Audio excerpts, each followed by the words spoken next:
sweet one bliss. Someone flips me a bad body. Oh, it's another one. It's another one, yeah. It's a full span, yeah. Oh, it's another one. It's another one, yeah.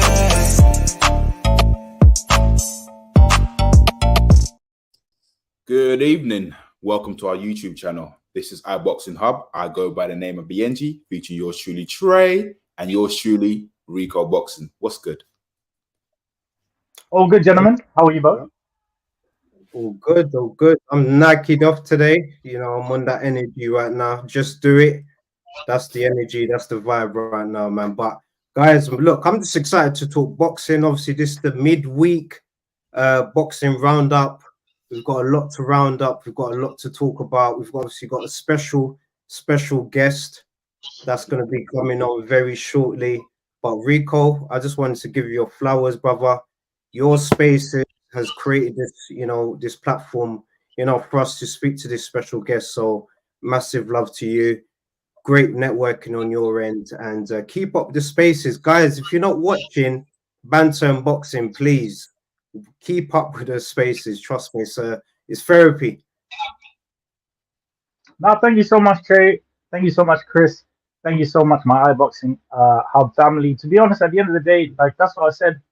You know, I created it for people like us and normal people. I say normal people, but the fans and people who have their heroes, like a Caroline or a this or a that or whatever, or a Malik Scott, just to be able to actually speak to them, man. You know, I'm really sorry. Do you know what? I just talking about that.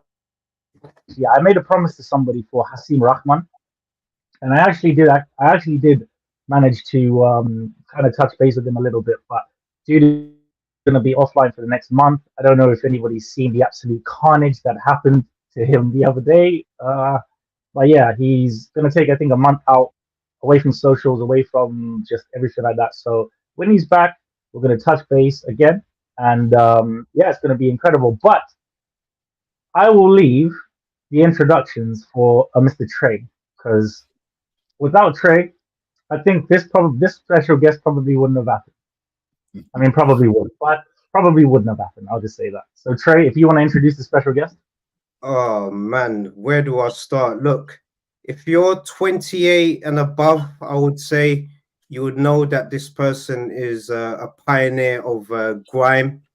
You know, she's paved the way for, you know, a lot of grime artists today. And look, I'm really, really excited to have, you know, Shiesty on our show. So look, let's get her on. Let's get her on.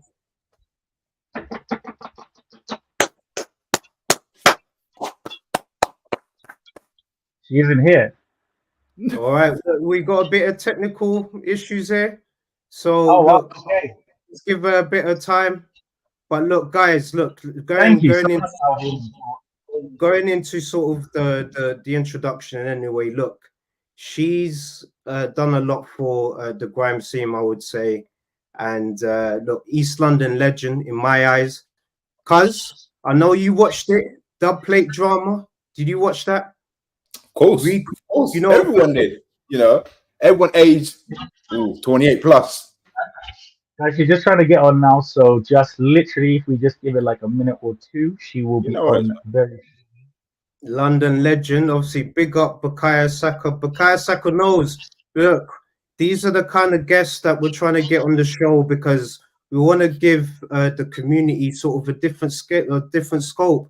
Not just the boxers, not just the promoters, not just people involved in the industry, but people outside of the industry. So big up, and look, she's got a great story to tell in terms of what she's doing right now and how she's paved the way for the next generation. So guys, I'm just excited. So big up to you, Saka, again. So I'm just excited. I think we'll big up everybody who's actually on the chats, on the lives. Obviously Saka, big up to you, my guy, you and Ellis, Paloma, you know, all of the original Dandadas that actually started, you know, watching the roundups and all of this type of stuff. You know, the founders, Trey, Chris, the Al Heyman, the man behind the scenes, behind the magic. Always have to big him up. My brother Rah as well. He You All know, right, we've just got the heads up. We've got the green light. So, drumroll, we have the pioneer of the grime scene. We have a lady, a very special queen, who's going to come and bless the show. Introducing Dynasty. Hi guys. Big up, big up, big up, big up to the grime legend herself. You've obviously, you know, you're a pioneer of the scene. So we just wanted to give you your flowers. I know you're sort of keeping it on the D-low in terms of, you know, keeping it humble, but look, we're going to give you your flowers right now. And look, big up to you, and thank you so much for taking up your time. No, that's all good, man. Thank you guys for having me, man. Hi, Rico. Hi. hello, my lovely. I love what you guys are doing as well. So yeah, it's all good, man. Yes, big up to you. Look, cuz I know you'd normally start off with you know, your little questions, so just fly that away and let's just get, you know, this session going. I'm excited. Hello, Shiesty. Just a quick one, really. I asked all of our guests these questions. You know, what got you into boxing? I mean, I know you like boxing. When did you start watching boxing? I started from the Michael Watson fight with Eubank. So my mum and dad are like proper into boxing. They've like just been into boxing since I was like a little kid and everything. And the fight that I watched was when Eubank like really hurt Michael Watson. And it's funny because I used to live in Hackney. So when the fight happened, my mum and dad was like, oh my God. And then like a few months later, it might have even been a year, whatever, I went to a hairdressing shop in Hackney and Michael Watson come in, but he was in a wheelchair. So it was like after the fight. So it was just like, fucking hell, that is mad. Like to see the fight and then to see what had happened to him afterwards. So yeah, that was like my first introduction into boxing. And then I kind of watched fights here and there. Then I kind of fell out, and then I got back into it properly. I think it might have been maybe like the AJ and Dillian White fight around them times, maybe a little bit before that I jumped back into it. And then, yeah, I've just been like on it like all the time, just watching the fights. I used to tweet from my Shiesty account, like the fights and everything. And it was just taking up my whole timeline. I'm like, the people that are following me are not following me for boxing. They're following me for music and acting and all these other things. So I just thought, you know what? Let me create a boxing platform so that way I can just tweet as much as I want about boxing, interact with actual boxing fans and lovers and stuff. So yeah, I created like the 505. No, big up to you. And guys, followed the 505. Obviously you appear as the 505 on Rico Spaces. I just wanted to give Rico his flowers as well, because you know he created this platform for all of us to sort of, you know, talk, get to know each other, and also just put out our points of view across as well. But also, I just wanted to remind you, look, the vibe that we're creating with this community is we just want to ensure that you can just podcast, have a nice chill, talk boxing, don't have to feel a way about your views, and get everyone involved in the discussions. And Bukayo Saka is obviously saying loving the work you are doing, Shiesty, so big up to you. Oh, thank you, Bukayo. Thank you. Appreciate it. Like, I don't know as much as everyone, so I'm like not a boxing historian. I'm just like, what do you call it? Like a hardcore casual type of thing. Like I don't know everything, but I know enough to have a conversation, if that makes sense. So yeah, I'm just trying to build the 505, like you said, build a community as well with people that really love boxing. I've got like so much ideas. I've created so much content with like dope boxers. I've been in gyms now with like Anthony Yard, Denzel Bentley. I've done some stuff with Chantel Cameron. I'm just getting around, and I'm going to like the presses, like media week, fight night. I went to AJ's fight night the other night. I've been to a few of his. So yeah, I'm just getting around, networking, and yeah, I've got like so much ideas. Like every single day, that's all I'm working on is just like boxing stuff and boxing content, looking at studios and places to hold events and stuff. So yeah, I'm getting there, man, slowly but surely. Big up to you. Before I give it over to Rico, got to read this comment right here from Danny Bravo. He's obviously saying, Shiesty, you look good, you know. So he's just obviously Yeah, a reminder, giving you your flowers, but Rico, I haven't even got I can't even see none of the comments. That's why I keep coming up to the screen. I'm like, oh my days. But, yeah, don't worry, we'll read them out to you, so don't even worry, don't even worry. But Rico, over to you, my brother. What to say? What to say? Oh my God. Well, I can only say that I'm really proud of you, Shifty, because, when obviously, you started coming into RnR Boxing and we met on other spaces and stuff like that, I obviously knew it was her straight away because there's only just one distinct sound that you can just kind of put with an artist or a person. So I had to hit the DM straight away, like, oh yeah, you're Shifty. But I'm really proud of you. I'm really proud of everything that you're doing with boxing. There's we'll let you obviously talk about it more, but Shiesty wants to actually have shows and hold events and all types of stuff, and she actually wants to give back to boxers, grassroots and things like that. And it's really rare when you have somebody with such a platform like hers already, based off of music and acting and everything like that. And I wouldn't say making a transition because you're solidified within music and movies, but to create another platform and to give back so wholeheartedly to boxers, the way that you are, the way that you're doing, the work that you're doing, the media work that you're doing is absolutely exemplary. So I just want to say thank you on behalf of boxing, and just myself, because you are doing exemplary things and I love it. Thank you, Reeks. No, I appreciate you. Even like in your spaces, I feel like I've known you for time. I haven't even known you for time because I've only just started my 505. I feel like I've known you for time. Like from when I saw Adulthood, I was like, yeah, we're friends now.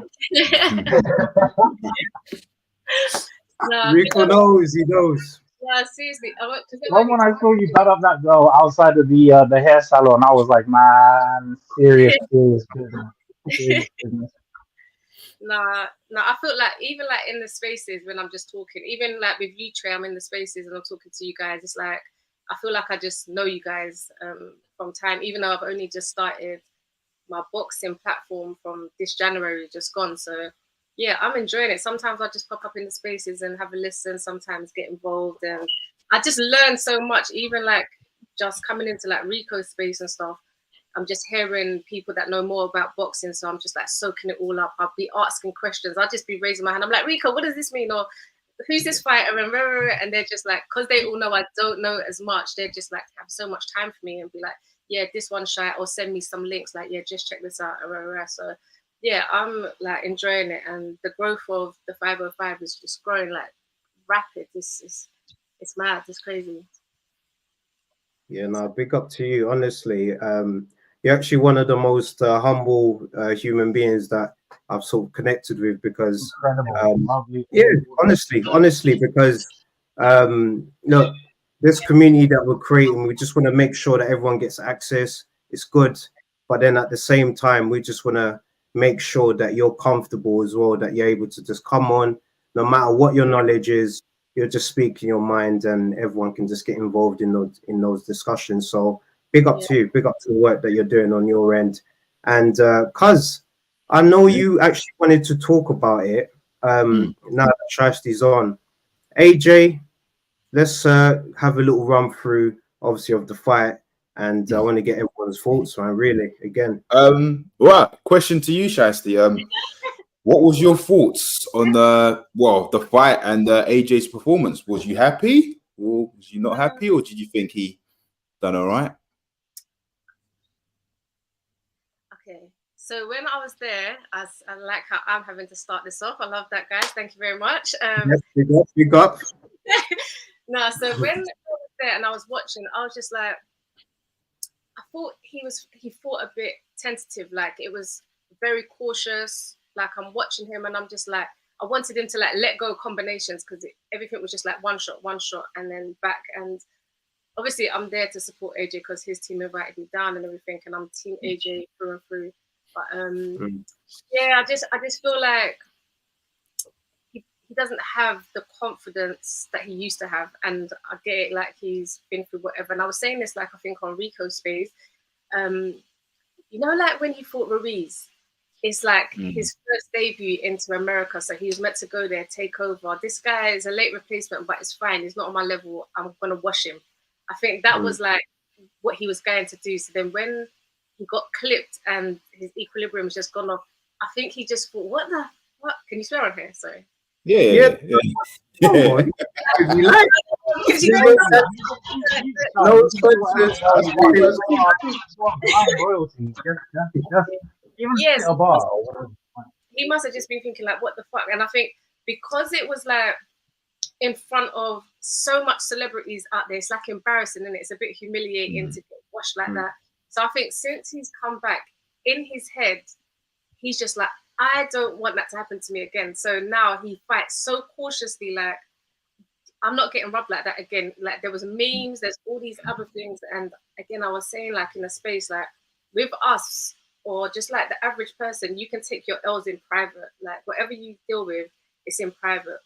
But when you're a celebrity, or, you know, you've got a big platform and you take an L publicly, it's a wrap. Like, every single day, I'm on Twitter, and Errol Spence memes are still going on. That was like 2 weeks ago. Do you get what I'm saying? So I just feel like all of that probably plays on his mind, other boxers' minds when they're going into these fights. They don't want to get memed and all these things. So I think that can affect like your performance, because before he felt or seemed like he was like invisible, like he's just going out there just banging man out and knocking them all out, and no one can touch me. Then he's been touched, and now he fights so differently. So getting back to my point, so I'm going off on a tangent. I just think like, yeah, he fights a bit cautious now. Like, he needs that confidence again. And I know he's like, he wants to do more boxing rather than forward, front fighting, aggressiveness. He doesn't want to do that no more. But I just think that's what got me as a fan to be AJ.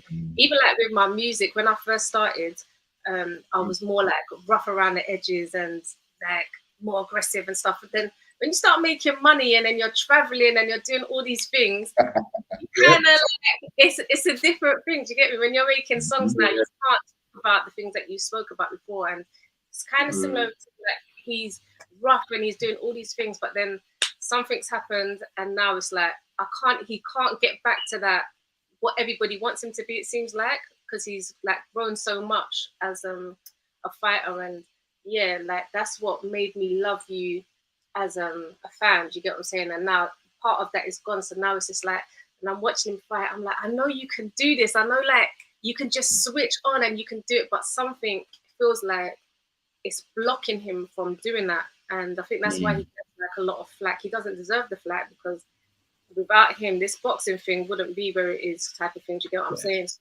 I think he gets a lot of stick. And now, since he's had these losses, people are trying to rub him out. Oh, like his CV's not that good. Oh, he's not even that good. He's this and that. It's like, man, what are you talking about? His CV is one of the coldest. What's going on? Do you get what I'm saying? So, sorry, I'm Team AJ. Like, so yeah. Oh, same here. Same here. Listen. I totally agree. I mean, I put it this way. Look, he trained 10 or 12 weeks with Dylan White, and then last minute replacement. It's gonna rub him off a little bit, because you got to think about it, right? People are comparing him and Wilder, because Wilder knocked out Helenius in round 1, right? But remember, Wilder trained for Helenius, where AJ didn't. Do you know what I mean? And not just that, he got the knockout in round 7. Think about it. That was a knockout, and a clean punch. For a while, isn't it? Like, he hasn't had one for a few fights now.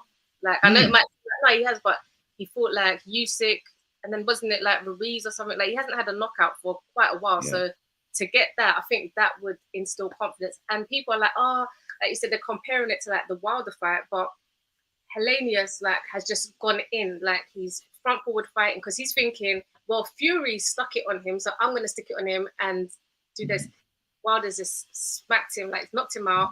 So now when he's fighting AJ, he's fighting a different fight. He's not going forward. He's more on his back. He's like in and out. Like AJ's trying to do the uppercuts. He's moving up. So it's like a completely different fight. So I think it's harsh when people are like comparing it, because it's not really comparable. Do you get what I'm saying? And especially like 1 round to 7 rounds. It's like he got the knockout. That's what we wanted. Everyone was talking about he hasn't had knockout. And this, that, and other. He's got it. Let's just move forward. Do you get what I'm saying? It's a good knockout as well. Oh yes. No, it was that knockout. They're going down. I mean, sorry, Trey. Do you think he's ready for Wilder next? Do you know what? I feel like if he's not ready now, when is he gonna be ready? Like, do you get what I'm saying? Like, it's now or never. Like, he's been a pro for like 11 years. You can't always just keep saying, I'm just learning on the job. I'm learning on the job. Like, it's been 11 years. Like, do you get what I'm saying? I think, how long has Wilder been? It's like kind of similar. Do you get what I'm saying? They've both taken 2 losses back to back. No, it's now. The time is now. Like, let's just fight now. Because if it's not now, what we're gonna do? Wilder's gonna be like 38 or something, 37, 38. He's getting on. Like, you can't wait until I don't know. It's just gonna be long. So I just think it's now. Like, you can't just keep waiting. We've waited for like nearly 6 years or something. Like, Oh, yeah. My niece is all getting better. Like, I've got a niece who's like getting ready to go to secondary school. What the fuck is going on? Like, so now it's like, let's just get it on now. No more tune-ups, no excuses. Let's get it in January. I don't think either of them should fight again because it might be too risky. Like, someone might get hurt. Like, if it's gonna be in January, just prepare for that and like, let's just go. Like, we want it. Let's get it. And the heavyweight, there's not been no heavyweight fights anyway. So give the fans what they want. You know what I'm saying? And whoever wins, like, that's it. I just wanted to read one comment from a miss. Well, I miss Palomas Music. Shiesty, I thought you said you didn't know much about boxing. Sounding pretty knowledgeable to me. Oh, Me too, Paloma. Yeah, you know yourself.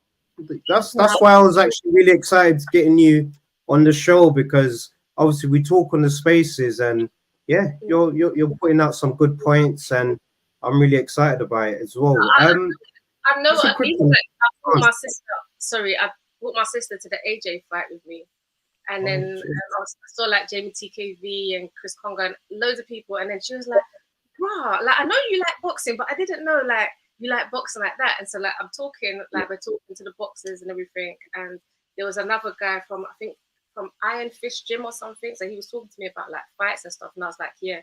And then my sister was just like, no, I didn't know, boxing like this, you can actually have conversations. So I feel like I can have conversations and I understand what's going on, especially when it's fighters that I like and that I follow and that I study. Yeah. But if you ask me about certain other fighters from different weight classes, I might not have seen their fights or stuff like that. But I can hold my own, I feel like. Do you know what I'm saying? So thank you to the person that left that comment. Appreciate it. Oh, big up. Now, big up Palomas Music. You obviously know exactly what you're talking about, brother. Yeah, what I was going to say is, obviously, I agree with you completely. AJ, I do think there's like a confidence barrier that he's going through. But look, he got the knockout. It was emphatic. You saw his celebration. So maybe that can pump him up to have that belief to get him to be like, you know what, I can do knockouts. And look, I'm just hoping like you guys that this fight happens now. Time is now. Let's just make it happen, really, because they're getting older. The fights for titles is probably quite a far away. So they might as well just make it happen now. Yeah, I agree, 100%. Who do you reckon will win?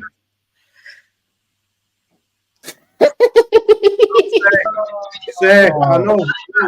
My thing froze. I didn't hear it. So, next question. Okay, all right. Next, right. No, I don't know. I feel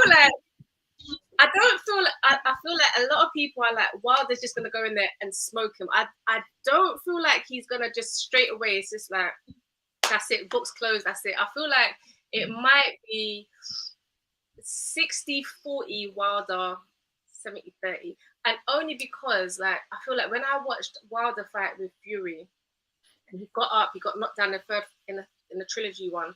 He got knocked down up. Like, he showed so much heart and just like, he just went, that's like seeing someone going out on their shield. Like, he was taking punches flush, like, just keep on going forward. And I just feel like I don't really see like a mental or confidence thing with Wilder. A bit like Dillian White, like, he'll lose, but he'll just come back, and there's none of.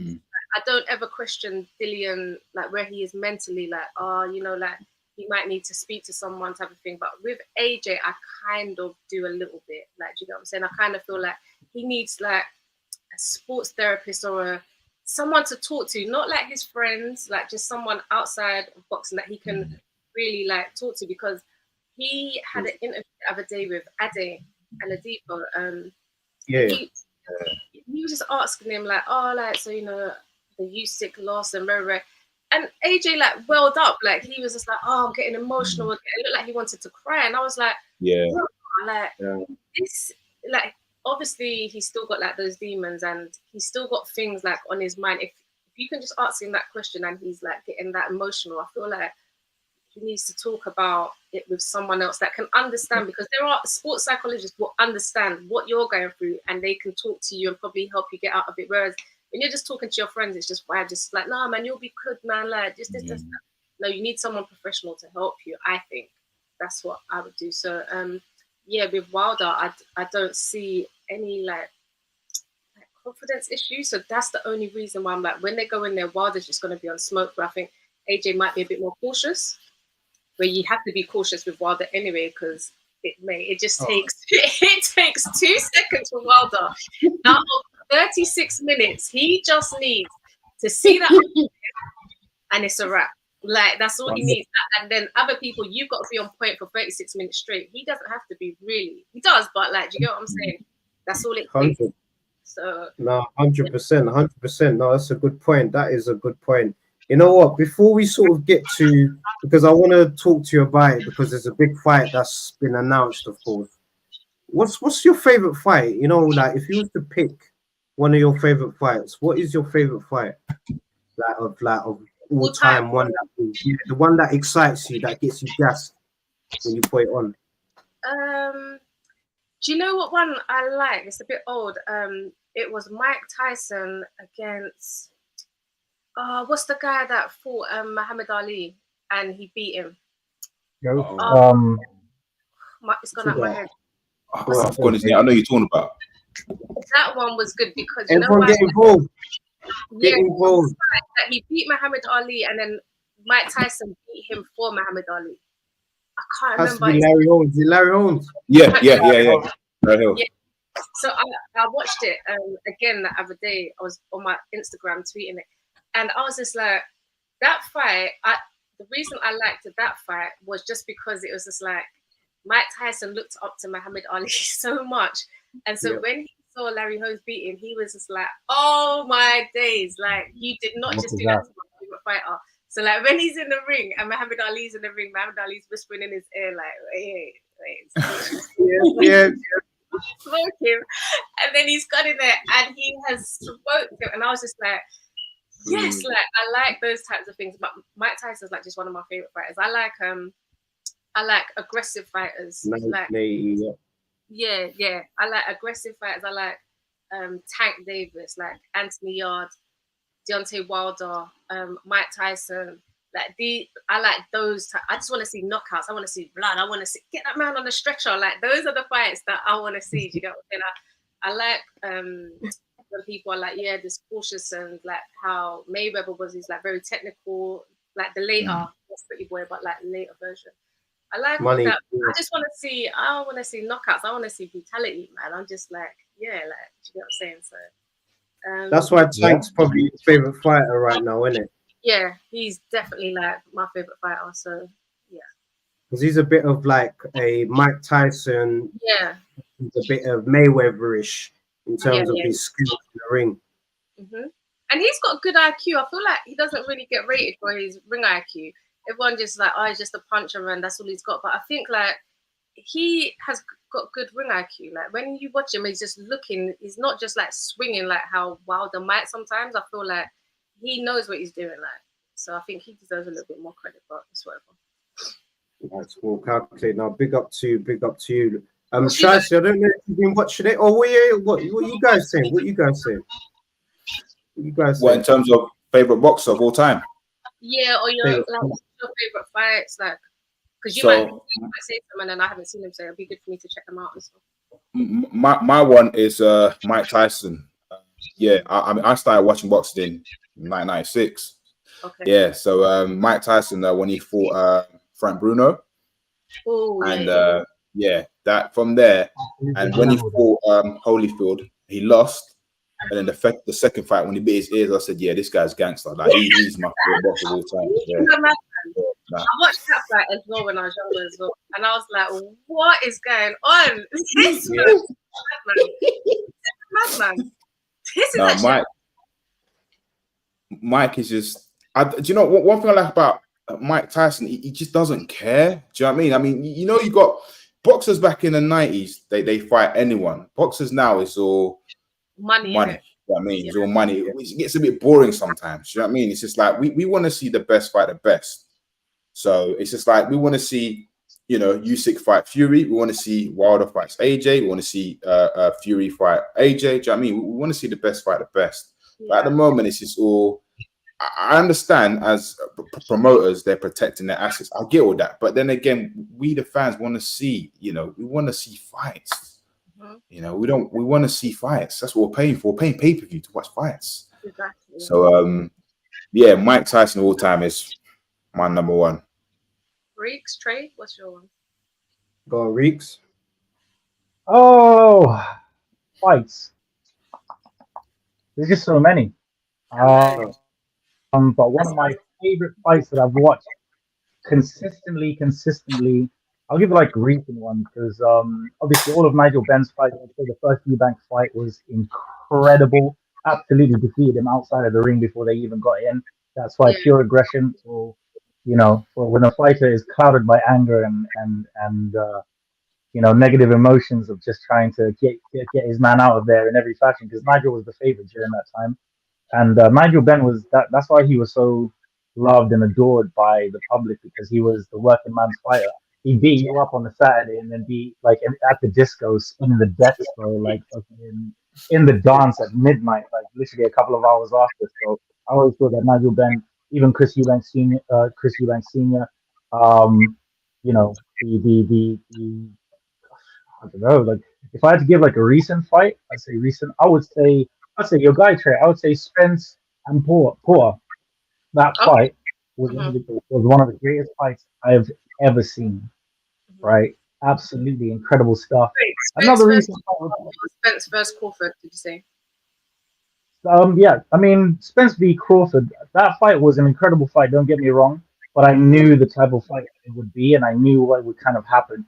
Whereas with Porter, their styles meshed so well because of just the orthodox style and just the way that they both were coming and fighting, especially with Porter coming in on the inside as the aggressor on the front foot, just trading. He gets knocked down. He's literally just coming up like, let's go. I was like, oh my god! I remember like it was like 4 or 5 a.m. in the morning, like because I have no life, so literally every single weekend I'm watching fights in America.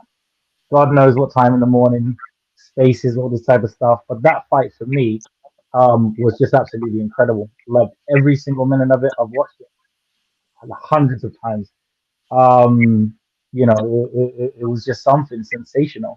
But yeah, I think that fight for me, because I'm not gonna lie. Obviously, I've watched a lot of fighting. My uncle, you know, like growing up and stuff like that. Like, you know, I'm very close with him. You know, we watched like Tyson's fights and Holyfield's and the greats. You know, Roy Jones Jr. is my favorite fighter of all time. I think Roy Jones Jr. was the definition of athleticism, talent, but just his hard work also matched his talent. So that's why he was able to supersede everybody within the 90s. There was nobody better than Roy Jones Jr. in his prime. Nobody. I don't care what anybody has to say. Obviously, when he was fought Talva and did things like this, he went up to beat Ruiz for the heavyweight title, came back down. You know, whatever. But I mean, Roy Jones is solidified in history as one of the best. But the person that really got me into boxing, I would say the 2014 Olympic team of Anthony Joshua. I think was Joshua Botsy. Was he a part of that team? Not too sure. But Anthony Joshua actually got me into boxing properly. Yeah. You know, I started following his career. I watched his amateur bout with Dillian White. I started following Dillian White. I then started following pretty like Tyson Fury. Obviously, Mr. Pricey. God bless Pricey. I have this thing on my show where I say there's boxers that have died for our sins. He's one of them. The man that walks this earth like a god is one of them. Charles Martin. Charles Martin. Is one of them. Yep. you know, these are the prophets, you know, the most recent ones that have been sparked for our sins, and you know, God bless these guys. Man. Adam Kaunaki is another one. You Oh, like Anunnaki? Wow. no, I mean, I liked what happened with Hellenius. Again, another person that died for our boxing sins. So really and truly, you know, we just need to give the guys. You're laughing. Why are you laughing? Like, I'm being dead serious. Okay. Adam Oh God. is a Polish legend over there. Okay, Shy. I'll not have you disrespect that man after I'm not disrespecting anyone. I'm just like, okay, nice try. after his unfortunate run. Yeah, after his unfortunateness Everyone over was the that last 3 fights. Yeah, you know, but still, I mean, he gave it a go. And definitely. like with all fighters that give it a go and get dispersed, they gave it a go. So Yeah. I just like to thank all of these fighters, you know, the Kaunaskis and the you know, the Gerald Washingtons, like all of these heavyweight boxers that took an L for our sins, and I appreciate you guys, man. Trey, he's gone. You know what? Rico just had us on one of his sermons, man. Big up, man. I love it. I love it, man. I love it. So what about you? I can't lie. I agree with you. Eubank versus Nigel Benn is probably one of the fights that, you know, captured me in terms of, you know, the UK boxing scene. Senior is obviously someone that, you know, followed pretty much, you know, throughout his career. Afterwards, I think obviously during the time a bit young, you don't really understand boxing like that. But as you know, you get older with YouTube, social media, you could obviously look back into these things. But for me, I can't lie, one of the fighters that I really loved growing up, man, was Prince Nassim. I can't lie, just I like his energy. I liked his energy. Yes, when Rico was saying these things, I was like, oh my God, Prince Nassim, because I remember watching a fight when I was young and he came into the ring, he knocked the guy out. It must have been the first round or something. And he was like, yeah, I'm going to a rave now. Like, and that's how I remember him. He was just like, knocked him out, right, I'm getting out the ring because I've got a rave to go back to. I was like, what is this? This guy is sick. So, And yeah, that backflip into the ring as well, isn't it? It's crazy. He does some front flips. yeah, Wait. yeah, he's No, he's cold. Yeah. His son's And fighting. he's one of the only people. Sorry, he's one of the only people to successfully do backflips and actually just beat people. Whereas we've seen some backflippers get absolutely manhandled, dispersed. A Teofimo Lopez, a Joe Joyce. I'm gonna go through the whole list. But if you're gonna be doing backflips, guys, if anybody boxers are going to watch this live stream, this show, do it if you're smashing man out of it. Yeah. Don't just do it and then just like give half-ass performances. Because the one thing I rate about Tio after that ferocious Cambosis fight, God bless him as well, right? He backflipped after getting absolutely pieced up into oblivion. Okay, that Australian had him doing the kangaroo bop, peach of a right hand, knocked down. His face looked absolutely bloodied, mashed, all this type of stuff. But big up to Tio for stealing the bagpipes. I say steal, I use the word loosely. But big up to Tio for taking the bagpipes from a Josh Taylor, like I said that he would. And yeah, for keeping the streak up. Daniel Dubois is next. And yeah, I'll give it to you, Shai. What you giving to me? No, you carry on. He wanted to throw in basically Daniel Dubois. You obviously know the spaces.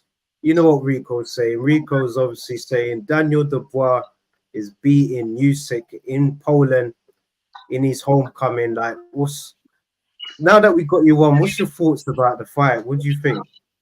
Obviously, Yes, what do you think? Dubois is from the UK, so you know you always want them to do well and stuff like that. So yeah, I want him to do well.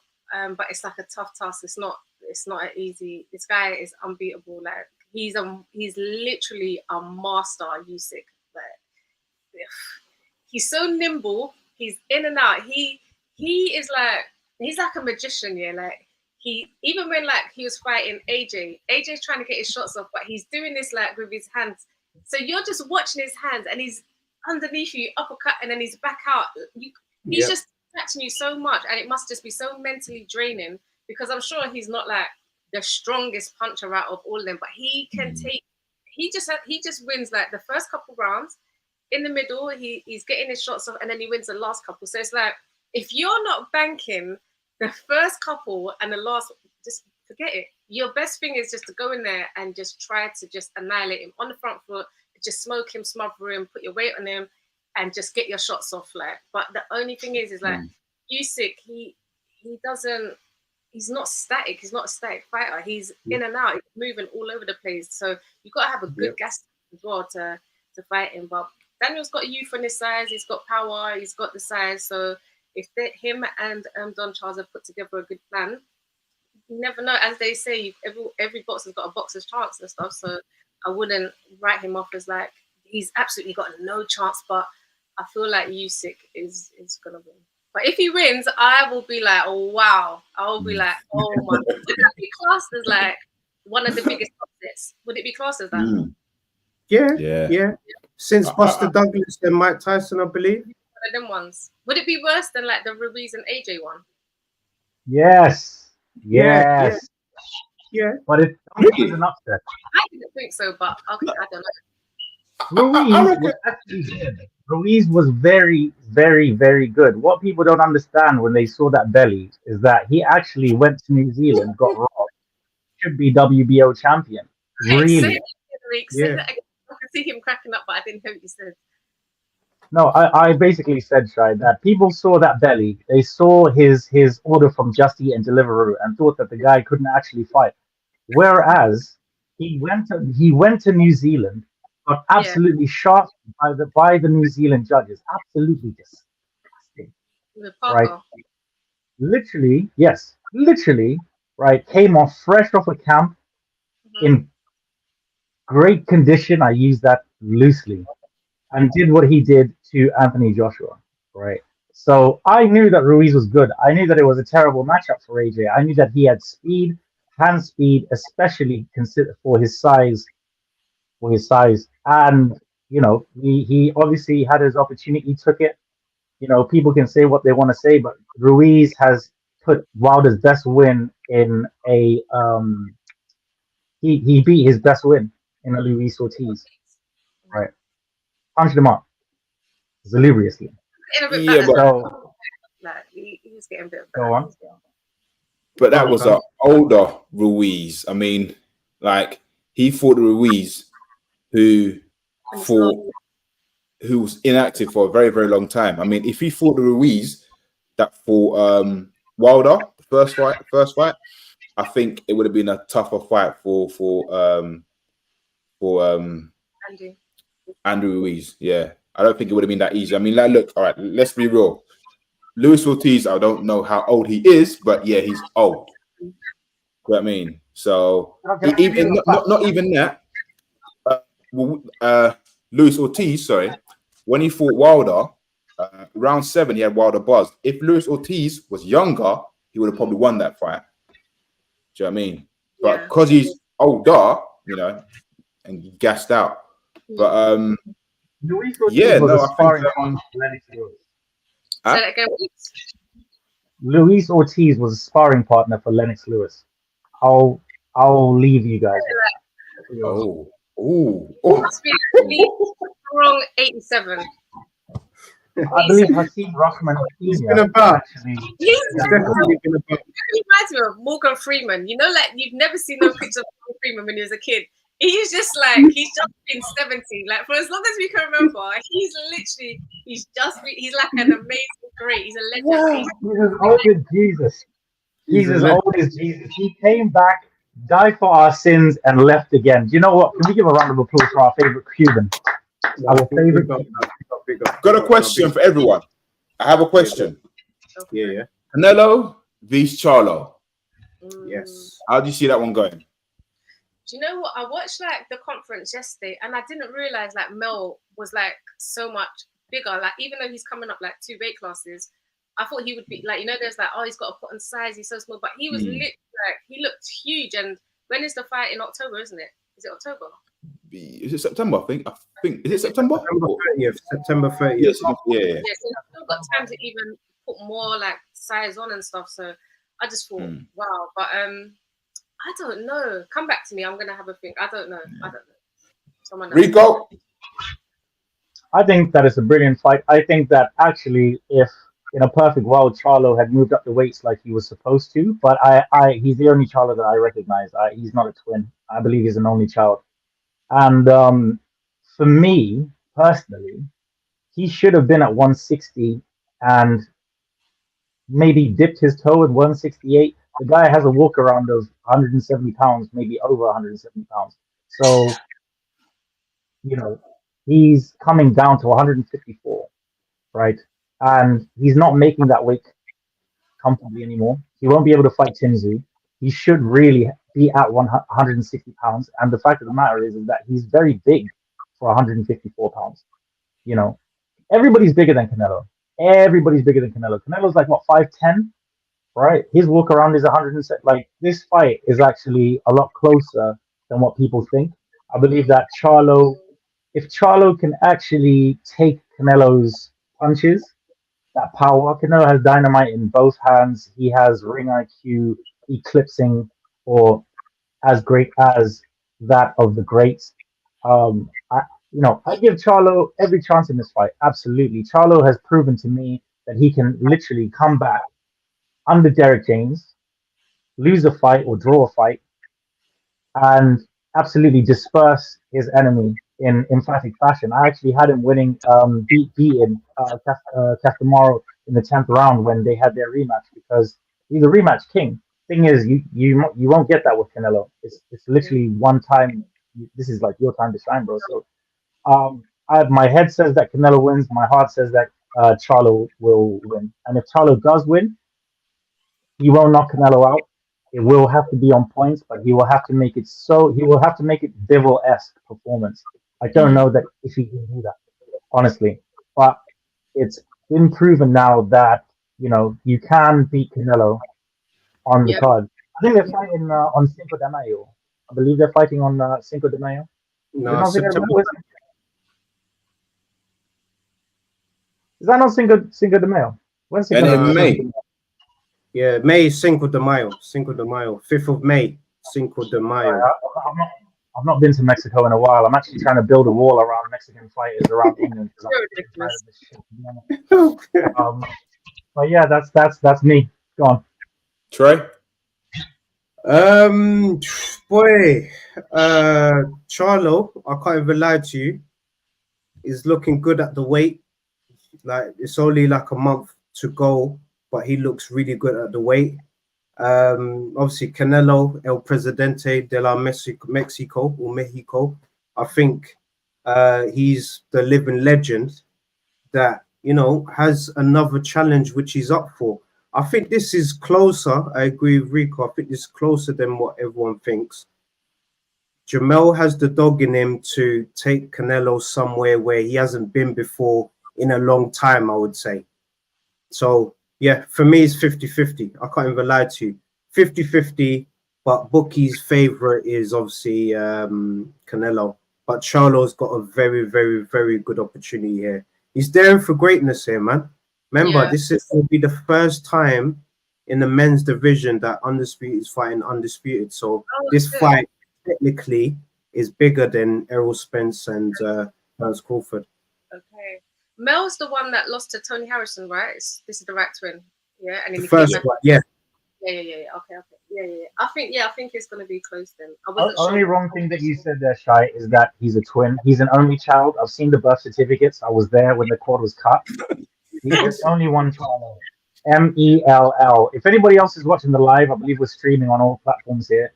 Which camera do I need to look at to tell Mall Charlo that he's not a real Charlo? There's only an MMF. Yeah. No. Big up to Moore anyway, man. Because look, he's going. Take that back. He's going through. I reckon personally, man. Mel. I reckon Mel is going to cause an upset. I reckon that Jermell Charlo will do the job. I reckon that if he beats Canelo, then I'm assuming there's going to be a rematch clause. But if he loses to Canelo, then he's going to fight Terence Crawford. He's got a rematch, innit? Does it have a rematch? I thought that it didn't have a rematch.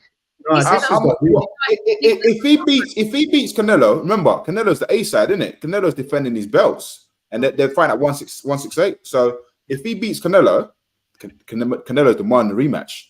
Yeah, he But said if he loses to Canelo, then he's fighting Terence Crawford at 154.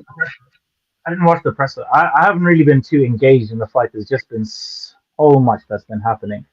There's actually one. There's an announcement that was made today, confirmed by Mr. Dan Raphael, that I would love to talk about.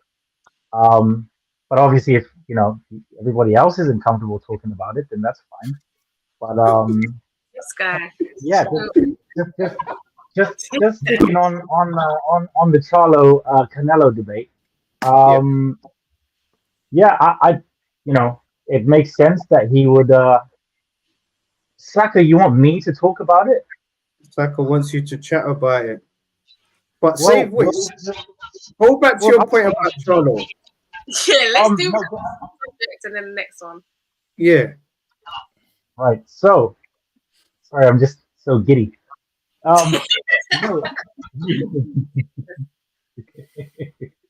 No, so obviously with Charlo, I didn't know that there was a rematch clause. It was my understanding that both men, regardless of the result, I think, because Charlo said that he wanted to go back down to 154 and fight either Bud or Tim Tim, say either way you'd like to. And obviously Canelo, he wants that Bivol rematch, but from what he said on the Breakfast Club, you can go check that out on YouTube. Bivol he said he was asking for plenty other things and stuff like that. I mean, of course, Canelo, Jesus Christ, the man just beat you. Like, what do you? Of course, I'm gonna ask for like more stuff. Like, are you for real? Andy Ruiz done the same thing. Look what happened to him.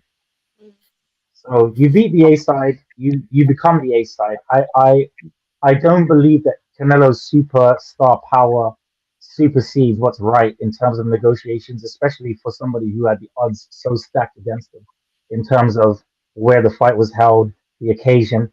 But yeah, that's just my personal opinion. Yeah, no, that's a good point. That's a good point. I can't even lie to you. I think, look, regardless, I think we can all agree that Charlo is going to come to fight. He's got the dog in him to, put in a good performance. And I like his energy. I like that they're both respectful towards each other. Do you know what I mean? And look, guys, this is going to be a big fight. I can't even lie to you. I'm excited. Everyone was excited about Spence and Crawford, but this fight here is going to be the biggest of the year.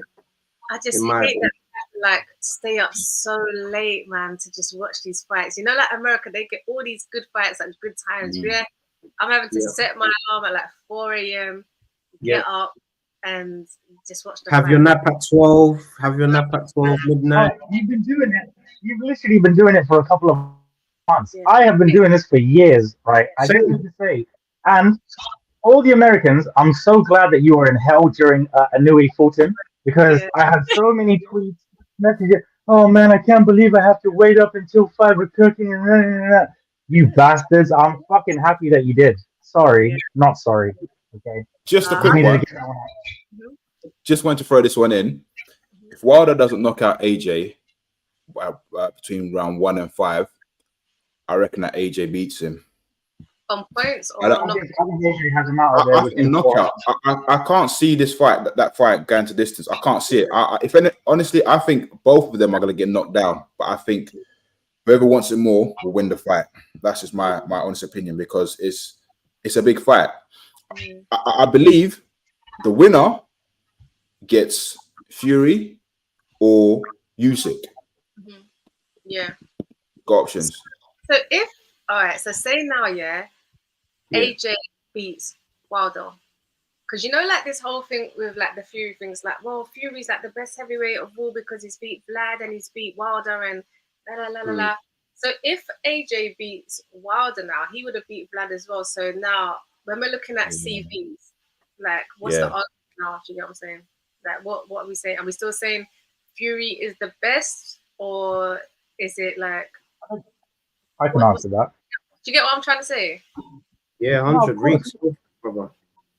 So basically, why people are very high on Fury is that Fury has had the two best significant wins within the last 10 years in a Vladimir Klitschko and a Deontay Wilder. It's the fashion in which that he dispersed Wilder in that second fight. It was the fact that it was a cherry pick gone wrong. The story eclipses the resume, and that happens very often in boxing. If Anthony Joshua does beat Wilder within 4 rounds, like I know that he will, then his resume absolutely eclipses Tyson Fury. Just because Tyson beat him 3 times, that counts as 1. Yeah. Numero, I don't count any other stuff. You beat him, what? Counts as 1 on the resume.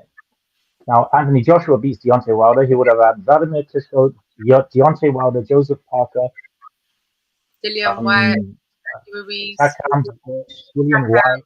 Lev, So That's true, though. That, yeah.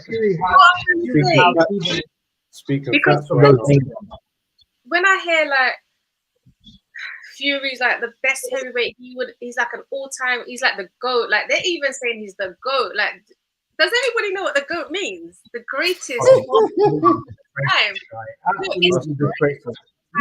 Luke has not signed that contract 3 times. Like you would have to beat every single fighter. You're better than every single fighter, yeah. Guys, all he's fought is Vlad and Wilder twice. This is his CV. I like Tyson Fury, but I just think right, we've got to nip this in the bud, because what the hell is going on?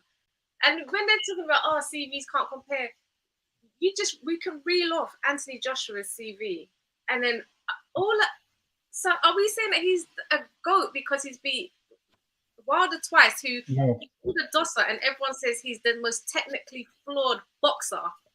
They shit on Wilder and say all he's got is a right hand, but now we're giving him that. So is Wilder good or is he not? I just need to know that first of all, and then Wilder is probably the most elite puncher within the heavyweight division within the last 15 years. Do you get what I'm saying? So he's either good or he's not. This whole narrative of like, nah, he's shit. So if he's shit, then we shouldn't really count that as a big win on your CV. But if he's good, then okay, like he's got to be good for everything. Do you get what I'm saying? You can't just say he's. Do you get what I'm saying? So three wins. 3. How many title defenses has he done? 1. Okay, don't even think about it. Is it 1 or 2? I'm sure it's 1. 1 against the Wait, are we counting? No, 3. 3. Is it 3? Who's Wilder, the trilogy. Chisora, White, and Chisora. Wasn't Chisora just a voluntary though? Yeah, but the title was still on the line. He was online. That gets counted. Yeah. I thought it was just like, you know what I'm saying? Okay, so he's done it 3 times in this whole reign. This is disgraceful. I'm sorry, but this is a disgrace. Guys, look, okay? I know my mentions are probably going to be mad with the Fury fanboys and all that, but I like Fury. I really like Fury. I think he's good, but I just think we've got to slow down on the suction here. Like, I think the suction is too mad. It's like the suction is crazy. Like, the suction is crazy, and no one's speaking. This is why I done the 505, because I just want to talk my things. I don't care. People can be you got the platform right here. Platform interviews and who doesn't type of thing. But while being respectful, I really like Fury. If I saw him, I'd be like, oh my days, I think like you're dope. But do I think he's the GOAT? No. Do I think that his CV is better than AJ's? No, I don't. I can't lie to you guys. I don't think it is. Would I like to see them both fight? Yes. Do I think for him to be classed as like an all-time great, does he need to fight more fighters in the top 10 to top 15? Yes. Yes. Why is he this high? I don't understand. 3. He gets a free pass to just do fucking nonsense. He gets a free pass to do nonsense. And I hate that. Do you know what it is about Tyson's fans? They give him credit and accolades for fantasy wins type of thing. They're like, oh no, but he would beat Ruiz, he would beat AJ, he would beat this and that, and then they add it to like his CV, but he hasn't. But he would beat Usyk. Fight him to show us that you will. Like you probably might beat Usyk, But I do remember him saying his hardest fight was against Steve Cunningham, who was small and nimble and he couldn't get around. Usyk is not a Steve Cunningham.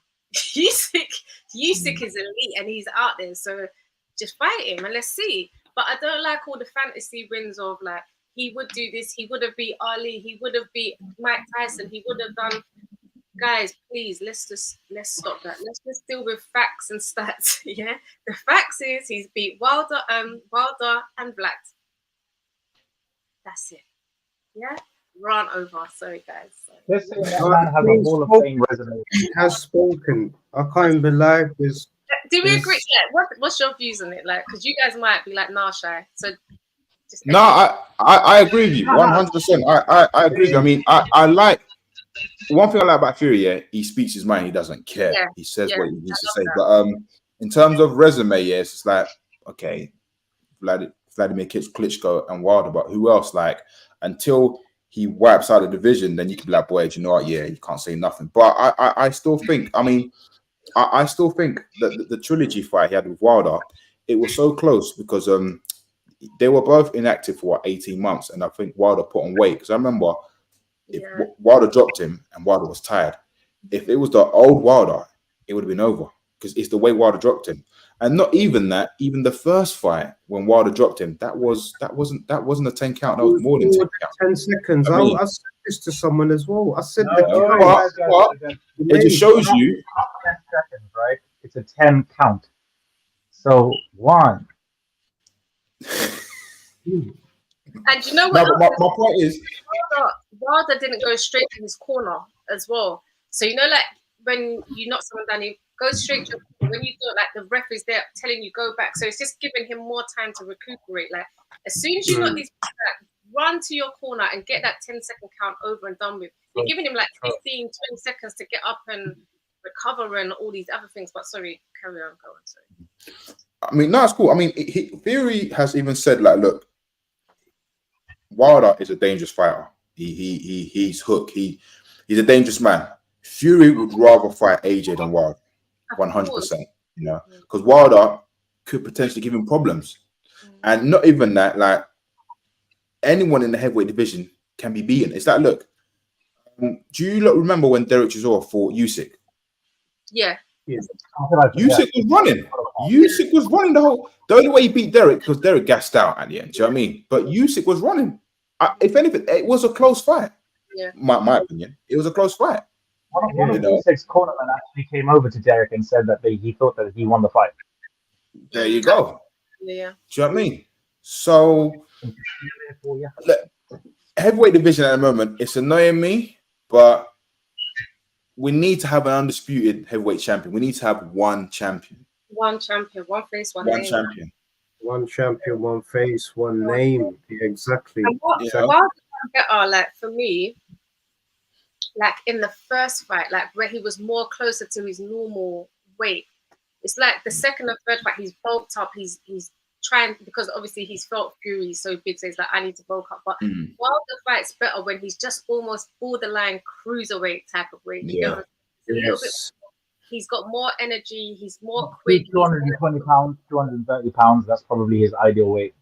Yeah. So when he's going up and bulking up, he's not used to that. Like, so you're getting clipped. When you're clipping him, you're gassing out, and it's just like you literally done better in your first one than the rest of them. You done really good in like the third one, but he's fighting on heart and adrenaline. But the first fight, I thought like, yeah, he looks good like throughout type of thing. So yeah. Crazy. I love those fights though. The third one was sick. The second one, I can't even. The second one. Wilder's one of my favorite fighters. I can't even. I can't watch that. I can't. Literally. I can't watch it. You gotta love his energy, man. You gotta love his energy. To this day. Maybe the next time that I speak to Malik, maybe you can speak to Malik with me, Shai. Yeah, I would love to. You know, I spoke to Wilder. I said to him, like, I've got my platform because I speak to him, and I was like, oh, I'd love to come and get you one, like, when you're over. And he was like, yeah. So I was like, that would be live. That would be so sick. Because I want to talk to him, like, about boxing, but also, like, the ayahuasca trip that he done. Because since he went on that, he's come back so calm and is like a different type of person.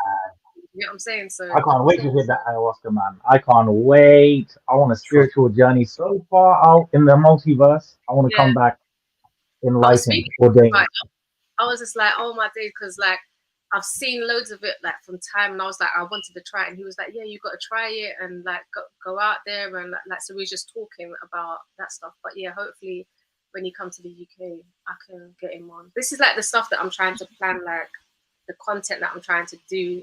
I want to like even get you guys to come down and come on, like just all of us just chop up with him type of thing. Like the stuff that I've got in my head that I want to create is going to be just sick. So yeah, it'll be dope.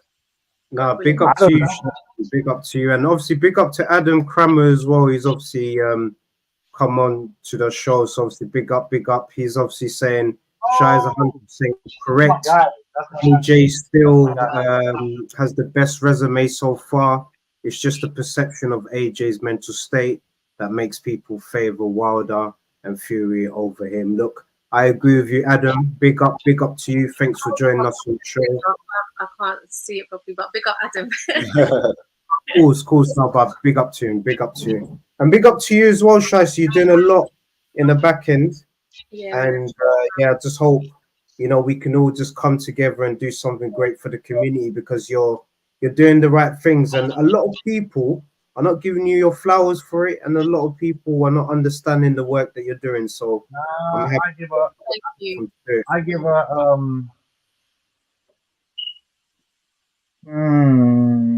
it's a bit late now. I was gonna see if Gerald Washington wanted to come on, but I think it's a little bit late. But we can always get him next time. Next time. One thing I did cut, well, not me personally, but Tony Ellis wanted to talk about something specific that was announced today, but it was announced before. So yesterday I had a space. I was quite burnt out, so I kind of might have fell asleep at the end. But we don't need to go into it, Shai. The main important thing is that something was announced on that space, Shai. Do you remember? Yeah, something great. Lots of discussions about. Oh, plenty of discussions.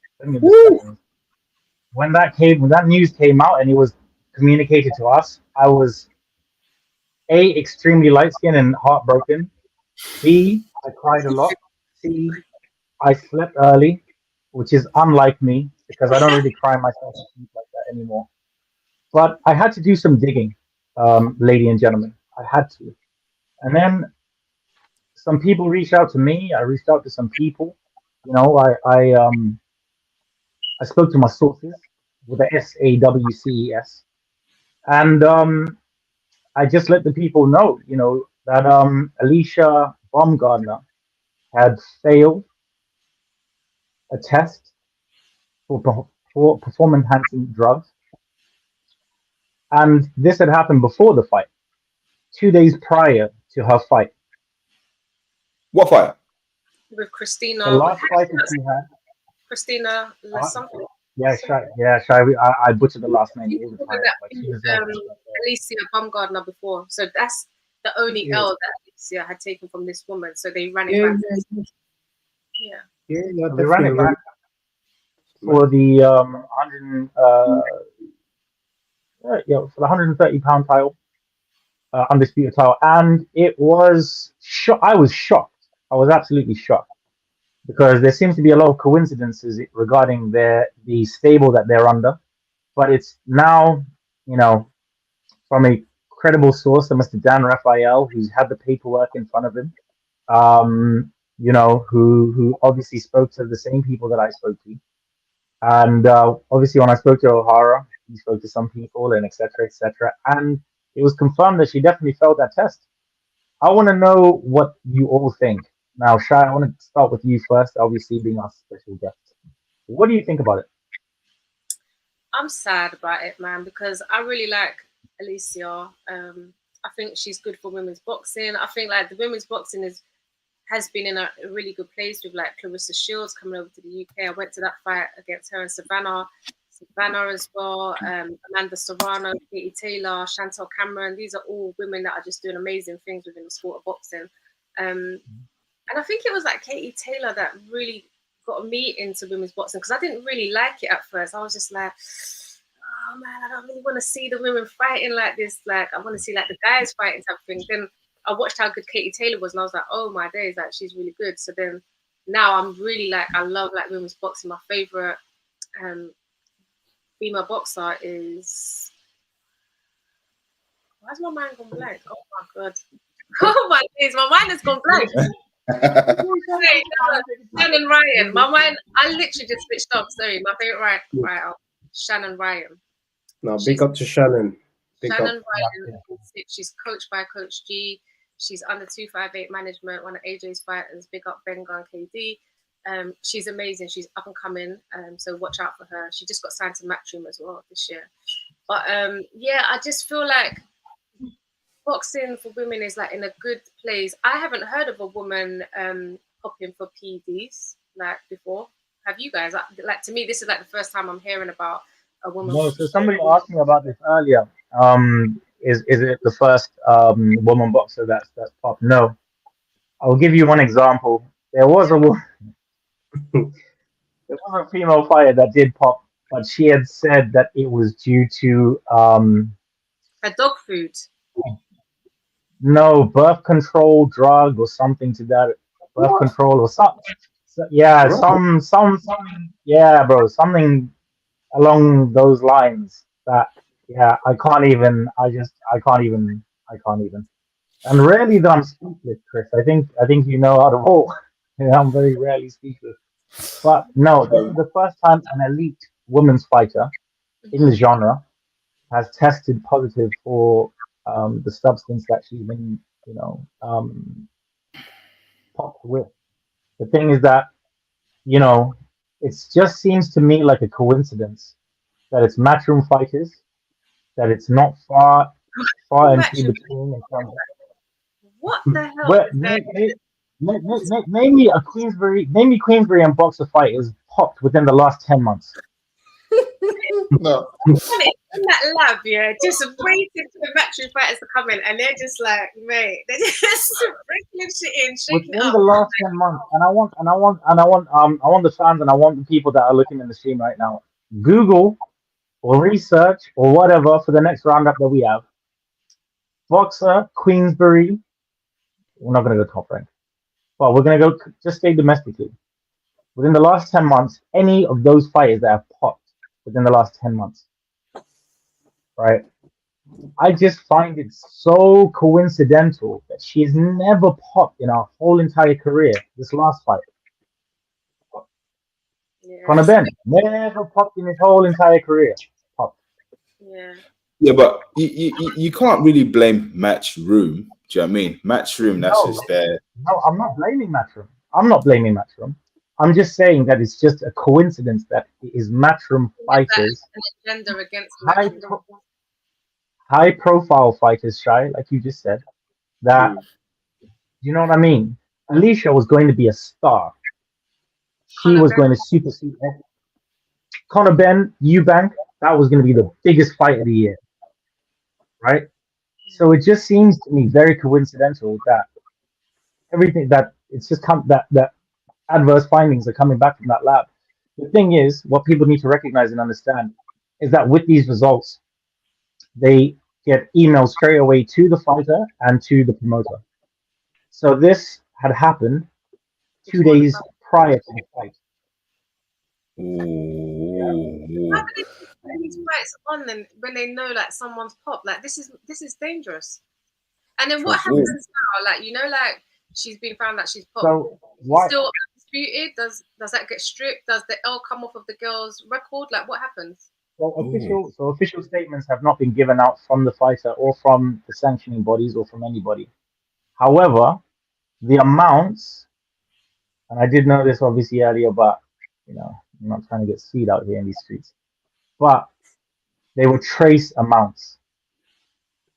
Again, trace amounts. Again, small adverse findings. She would have had to end her cycle within camp to have trace amounts and not use a masking agent. Right? So I'll leave that with everybody. I'll leave a bit of food for thought for the viewers, and I'll leave a bit of say, you know, just think about everything. Let's not just be so quick to just jump on Alicia. We don't know as to how, as to why, but we do know when. And that's where you can kind of start to make your prognosis and you know, theorize as to just make up your own decision, or make up your own mind, biasness aside, whether you're a matchroom person, Queensbury person, whatever like that. Because at the end of the day, she has never popped before. Connor has never popped before. None of these fighters have never popped before. I'm excluding Dillian on purpose.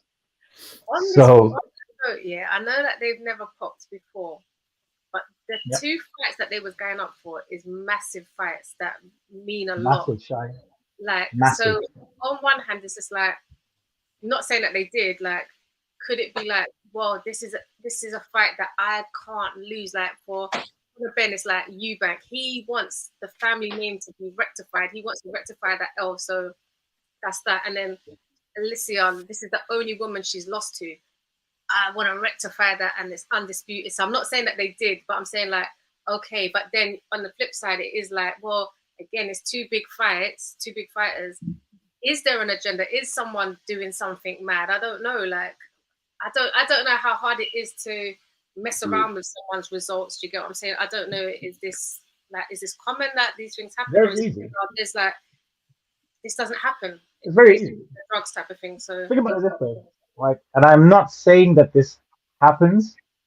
I am excluding myself for all legal purposes. However, let's say this was a Netflix series in which this exact same situation happened and it was fictional, right? How would it be so far-fetched as to say in said series that you could pay somebody 5, 10, 15K just to Salt Bay a little bit of something in there? The only way that it would be absolutely thrown out of the gutter is a hair follicle test. A hair follicle test will tell you what you had for dinner yesterday, right? So for an elite level championship fight like that, with voluntary testing, involuntary testing as well, a fighter who's under the WBC clean boxing program, all under VADA, the actual state commission would obviously be testing as well. You'd have to be a fucking idiot to go in, give all of your DNA and be like, I've cheated, but I definitely think they're not going to catch me. They're not going to catch me if you can. Have they done a hair? Right? Did Connor do one? They would have to. Okay. They would have to. Yeah. You'd have that literally, like, they take blood, they take urine, and they take hair samples. That's what cleared Dillian that second time. Okay. So then if they've done a hair follicle on Connor and Alicia, then you can't fake that. Surely not, no? You can't. You can't, because your hair carries everything. You eat your hair, your nails, like literally, like that's why, like when people like smoke excessive amounts of weed or whatever like that, your nails will grow like yellow. Not that I know about any of that type of stuff, but it's like I say, hard. Innocent until proven guilty. I remember the devil is a liar. That's what I'm saying. That's it, man.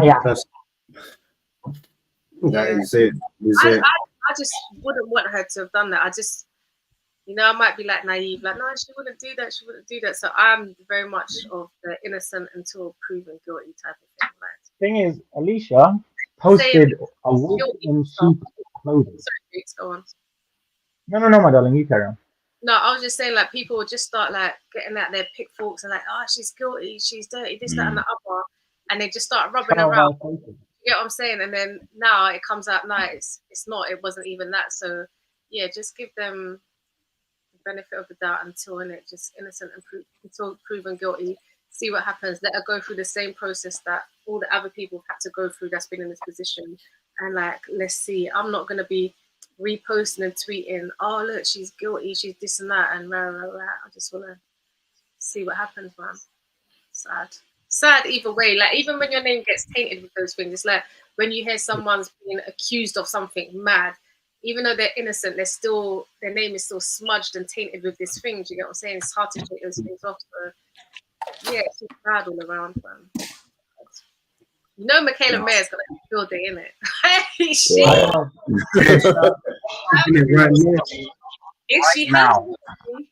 she hasn't already, Michaela's doing interviews right now. I'll reach out to Michaela.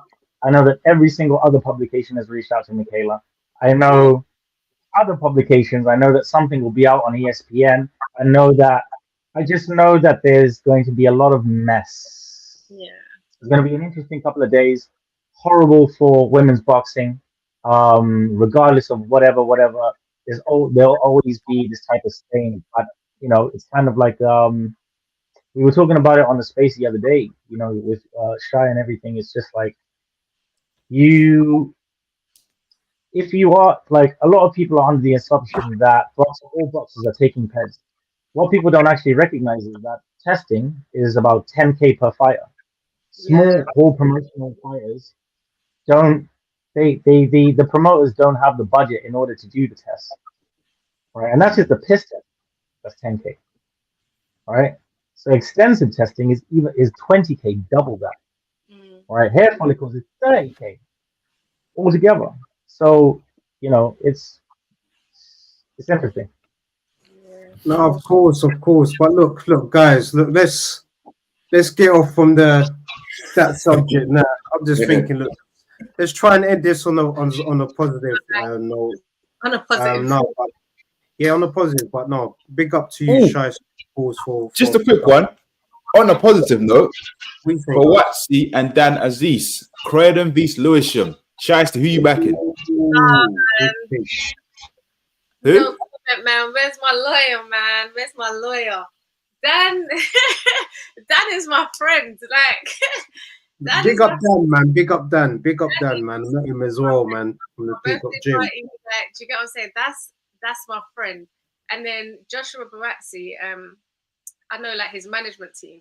So I'm good friends like with his management team. I've like come up with his management. So I'm like caught in the middle. So I can't even say like, oh, I want this one to win or that one to win, because I know both sides, and it's difficult, man. It's difficult.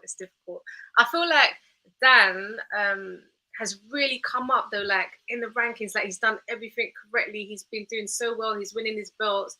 I don't think like he's a soft touch. I don't think people should just be like, yeah, Josh is just gonna blast him out, or like he's not to be taken serious, like just overlooking him. Like, yeah, once I beat Dan, I'm gonna be fighting Bibble or whoever. I think no, take Dan very seriously. He's not a joke, man. Do you know what I'm saying? So, and the same with Joshua Barazzi. I think it's just going to be a mad fight. I have to be at that fight. I'm just going to be watching like through my eyes, like, oh my god. So I just wish them both the best and hope they come out the ring safely, and hopefully they can dap it up because they're friends in it. So that's another mad thing, like you're friends and then you got to fight. But like they said, they've been sparring for time for free, so it's just another harder spar, but you're getting paid for it. So I think it's going to be a really, really good fight. South London versus South London. I'm here for the South and South Prime. You know what I'm saying? So yeah, who do you guys think? Who have you guys got? Trey? I think there's going to be. I think that Dan Aziz is going to win. My bad. Only because I have to drop out. But I just want to say, Shai, I love you. Thank you so much. Thank you for everything that you've done, for music, for acting, for boxing that you are doing. I just want to give you all your flowers, all your respect. I'm going to leave these two gentlemen here to absolutely shower you with praise upon your exit, because you deserve every single minute and every single bit of praise that you have been getting. Keep on going. I'll always help you. I love you, and I will see you guys later. Mr. Chris, Mr. Trey. Up to you, big up. Love. All right. Love. So yes. So don't even try and lock it off before you say who you think as well. Dan Aziz or Joshua Barazzi. You know what? Big up. He's about to come alive. He's like, yeah, thank you guys. Nah, who do you Trey? You know what? It's a tough one. But something is telling me Dan Aziz. You know, like I like Boatsy. I like him a lot. Like I respect him. I like what he's done in boxing. But something tells me that Dan Aziz, you know, just from meeting it, it's a bit of a bias thing because I met him in person. I can see how hungry he is as well. I don't know. I just think he's just hungry for it, man, and he's ready to put the pressure on, like he says. But Buatsi, it feels like he's not wanting the pressure. I don't know what you guys think. Oh, me. Yeah. Do you know what? I'm gonna have to go with Buatsi. Yeah, I'm gonna have to go Buatsi because he's a humble guy, but in the ring, he's dangerous. And Buatsi, he's been there before. You know, he had the British belt. What is it, 2-3 years ago? Do you know what I mean? And because he's with a new coach, he's just about syncing with his new coach. So I feel that it's going to be a close fight. It's going to be very close, but I feel that Buatsi, just with experience, he might just nudge and win the fight. That's my opinion. You guys going to the fight? You guys most likely, yeah. Yeah, most likely. Definitely. Yeah, I want to try definitely go to that for sure. Yeah, that's a big fight. We'll link up, man. That'll be dope. Yeah, no, we'll link up for that fight for sure because that's energy right there. Al Heyman, can you quickly put up that comment from Palamos as well, just quickly? Yeah, obviously Palamos Music saying big up to you, obviously Shiesty, champion boxing commentator is obviously saying to you, so big up, big up. But look, who is that? Paloma, his name. Palamos Music, yeah, Palamos Music, yeah. Appreciate it. Really Yeah, Palamos, make sure you're following Shiesty on her sort of socials, boxing content. So it's the 505, I believe.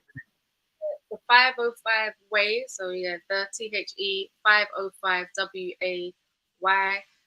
That's like my Instagram, my Twitter. I'm on TikTok as well. I think my TikTok is just the 505, and then YouTube as well is at the 505. Yeah, thank you.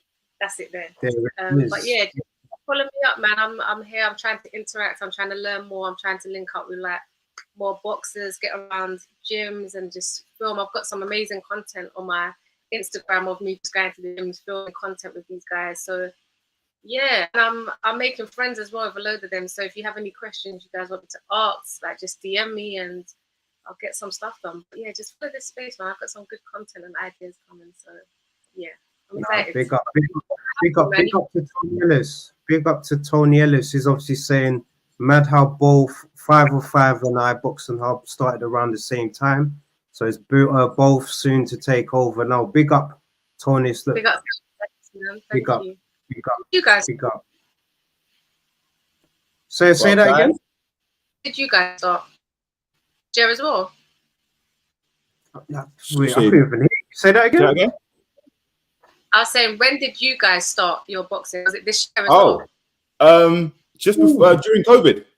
Yeah, Feb this year. Yeah. This channel Feb this year, but me and my cousin, we've been podcasting for coming up to about 3 years, I believe now, isn't it?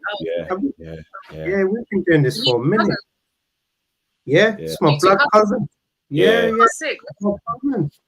Yeah, so we used to wait, you know when like the WWE events used to come on and all of that, we're used to like waking up those crazy times, man. So when it comes to boxing, we're good to go. Oh, that's dope, man. Congrats, guys. I like your platform, and obviously I found you through Rico, like he posted it, and I watched you guys. And I think Travis was on. Was Travis on this one, isn't it? Or was you guys on Travis's one? Yes, the last one, yeah. Yeah, so that's when I guys and followed you guys. So yeah, love it, man. Like, let's just continue the link. Just keep the link there. You guys can hit me up whenever, man. I'm here. I'm trying to get around boxing. So yeah, anything, just shout me, and I'm here. I'm down to work with good people, man. I work off energy, man. So you guys are really cool. So yeah, thank you for having me as well. No, big up to you. Big up to you. Big up to you. Honestly, big up to you. Thank you for taking up your valuable time. And look, it's good to talk boxing. And look, anytime you want the platform to just come on and talk boxing, you're always welcome. Come on anytime. And no, I don't. This is like my second podcast that I've done. So much people message like, Shia, like, can you come and do a podcast? I'm just like, I just swerved them. I'm just like, Nah, so I've only done, this is like my second podcast thing that I've done ever. I've not done no like music podcast, nothing. Like, no, I just don't do that. But I like this and I like you guys, and I've spoke to you as well, Trey, like in the space and stuff, and it's been like just vibes. So yeah, I'll start doing a few more here and there. You know what I'm saying? Got to be a bit limited in that. But I'm here, man. I'm outside. So I'm down. Thank you for having me. Thank you. Well, guys, this is it now, yeah?